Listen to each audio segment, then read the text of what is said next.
छत्तीसगढ़ विधानसभा में आज छत्तीसगढ़ धर्म स्वातंत्र्य विधेयक 2026 को गृह मंत्री विजय शर्मा ने पेश कर दिया। पेश विधेयक पर नेता प्रतिपक्ष चरणदास महंत ने आपत्ति जताई। महंत ने कहा 11 राज्यों के ऐसे ही मामले पहले से सुप्रीम कोर्ट में लंबित हैं, ऐसे में इस पर चर्चा नहीं होनी चाहिए। विधेयक को विधानसभा की प्रवर समिति को सौंपने की मांग की गई। गृह मंत्री विजय शर्मा ने कहा सुप्रीम कोर्ट से कहीं कोई स्टे नहीं है। सुप्रीम कोर्ट ने यह नहीं कहा है कि इस पर नए कानून ना बनाए जाएं। राज्य सरकार चाहे तो कानून बना सकती है। प्रवर समिति को दी जाने के लिए फीडबैक लिए गए हैं। हम सबको विधेयक पर सहमत होकर आगे बढ़ना चाहिए। आसंदी ने नेता प्रतिपक्ष की आपत्ति को खारिज किया तो विपक्षी विधायकों ने दिन भर की सदन की कार्यवाही से बहिष्कार कर दिया। इसको लेकर विजय शर्मा ने कहा कोई भी गंभीर चर्चा होती है विपक्ष के लोग बहिष्कार करके जाते हैं। इस पलायन कहा जाना चाहिए। आदिवासी समाज की पीड़ा से मतलब नहीं है।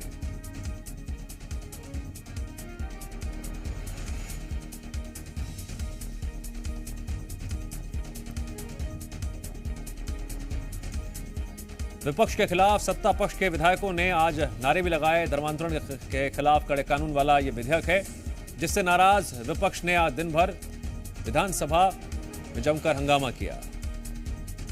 जी मीडिया संवाददाता सत्यप्रकाश जुड़ गए इस खबर पर और अधिक जानकारी के लिए। सत्यप्रकाश, धर्म स्वातंत्र्य विधेयक चर्चाओं में भी है और आज सदन में पेश भी हुआ, जोरदार हंगामा भी हुआ। देखिए, धर्मांतरण के खिलाफ कड़े कानून वाला ये विधेयक है, छत्तीसगढ़ धर्म स्वतंत्र विधेयक 2026, और इसे आज सदन में पेश किया गया। लेकिन आपत्ति जाहिर की नेता प्रतिपक्ष डॉक्टर चरणदास महंत ने। उन्होंने उस आपत्ति जाहिर करने के साथ साथ कई तर्क भी दिए। 11 राज्यों के मामले सुप्रीम कोर्ट में होने का भी जिक्र उन्होंने किया। हालांकि विधायक जो हैं भारतीय जनता पार्टी के अजय चंद्राकर, उन्होंने कहा कि नियम सम्मत और विधि सम्मत है, विधेयक पेश होने में कोई दिक्कत नहीं है। इस सबके बीच आसंदी ने आपत्ति को खारिज किया और उसके बाद ही विपक्ष कहीं ना कहीं नाराज हुआ और विपक्ष ने आज दिन भर के विधानसभा की कार्यवाही से बहिष्कार कर दिया। हमारे साथ नीलकंठ टेकाम जी हैं, भारतीय जनता पार्टी के विधायक हैं और बस्तर संभाग से ही आते हैं, केसकाल के विधायक हैं।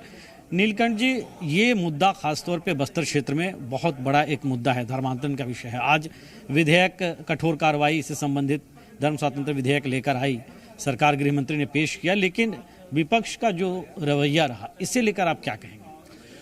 मेरे ख्याल से आज का ये जो दिन है, छत्तीसगढ़ राज्य में कांग्रेस का जो पलायन है उसको काले अध्याय के रूप में याद किया जाएगा। हम सभी जानते हैं कि एक विकसित राज्य बनने की ओर हमारा छत्तीसगढ़ बढ़ रहा है और नक्सलवाद से बड़ा एक कैंसर के रूप में धर्मांतरण का यहाँ पर खेल चल रहा है। और ये कानून बन जाने के बाद दूध का दूध और पानी का पानी हो जाएगा कि आखिर कौन भोले भाले आदिवासियों को, यहाँ के जो गरीब तबके के लोग हैं, उनको बरगलाने का काम करते हैं। नेता प्रतिपक्ष प्रवर समिति को देने की बात कह रहे थे, साथ साथ सुप्रीम कोर्ट में कई राज्यों का जो मामला है उसका भी जिक्र कर रहे थे, नियमों का हवाला दे रहे थे। नियम के जो प्रावधान हैं उसके बारे में जवाब भी दिया गया हमारे ओर से। दूसरी बात जो है वो मंशा को लेकर के है कि आपकी नीयत क्या है। अगर आपके नीयत में खोट है तो फिर तो कोई इलाज नहीं है, और अगर खोट नहीं है तो आइए ना, जनता की इस मंच में आप विधायक बनकर के अपने क्षेत्रों को रिप्रेजेंटेटिव कर रहे हैं, तो आप बताइए कि आप सोचते क्या हैं। यहाँ पर जिस तरीके से नक्सलवाद के समापन के बाद ये जो धर्मांतरण का खेल हमारे खास करके आदिवासियों की जिंदगी में एक बहुत बड़ा रोल निभा रहा है। आखिरी सवाल इसी से जुड़ा है नीलकंठ जी, इसी से जुड़ा आखिरी सवाल है। आप खुद भी आदिवासी समाज से आते हैं, आप जनप्रतिनिधि भी हैं, प्रशासनिक अधिकारी भी रहे हैं। वो धर्मांतरण की बात है बस्तर क्षेत्र में, ऐसे भी उसको लेकर आप क्या कर रहे हैं? क्यों ये जरूरी हो जाता है बिल?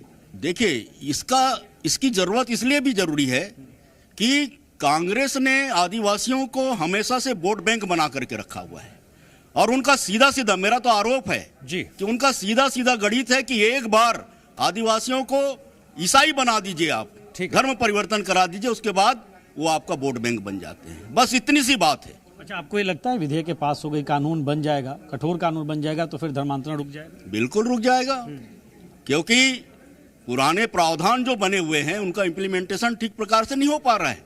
आज आप देखेंगे हर कोई जानता है कि कितने संख्या में लोग जो है धर्मांतरित होकर के इधर उधर भटक रहे हैं। लेकिन जो रिकॉर्ड कलेक्टर के न्यायालय में होना चाहिए, कलेक्टर के पास उनकी जानकारी होनी चाहिए कि कितने लोगों ने कब कब धर्म बदलने के लिए आवेदन दिया हुआ है, वो बिल्कुल नगण्य है।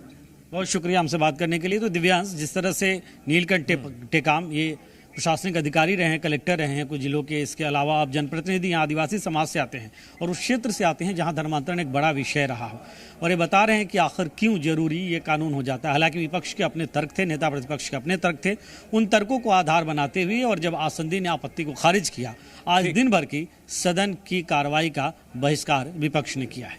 सत्यप्रकाश, जानकारी के लिए शुक्रिया।